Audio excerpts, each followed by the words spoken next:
Is IVF treatment the same everywhere, and are the outcomes or the results in all fertility clinics the same or similar? Well, the answer is clearly no.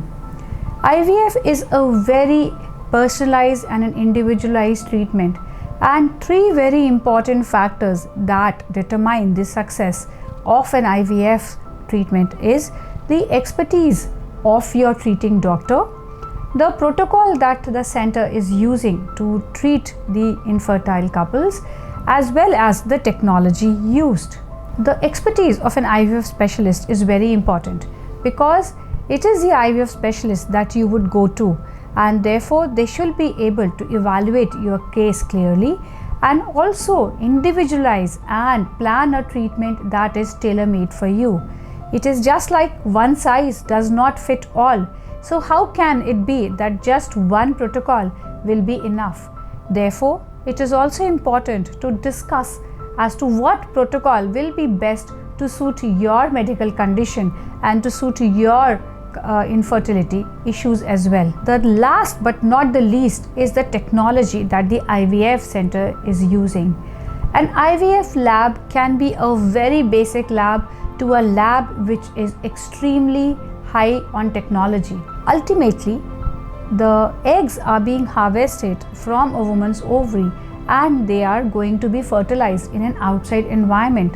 So how good is that outside environment can be made out by the technology or the quality of the lab. And if the lab has a good air quality handling unit, if the lab is using a good quality incubator where the baby have to fertilize, survive as well as to grow, the various important factors that will tell us if the lab is good or not will be its air quality.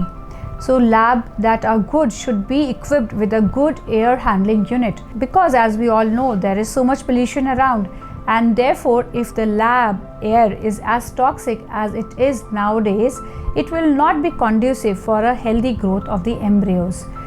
The other important aspect that is to be considered is the incubators.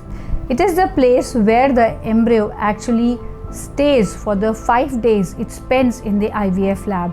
Therefore, a good incubator is very essential for the development of these embryos. Another important aspect that is there is the expertise of the embryologist. These are the people who work behind the scenes but are very important or critical in the success of any IVF program, because they are the people who will handle your eggs and sperm and the embryos for as long as they are in the IVF laboratory. Therefore, these highly skilled people are center to the success of any IVF program. So these are three very important factors that you should always consider when you are looking to select an IVF center. And if you do your research well, you will probably get to know the facts about that center and embark on a highly successful treatment journey.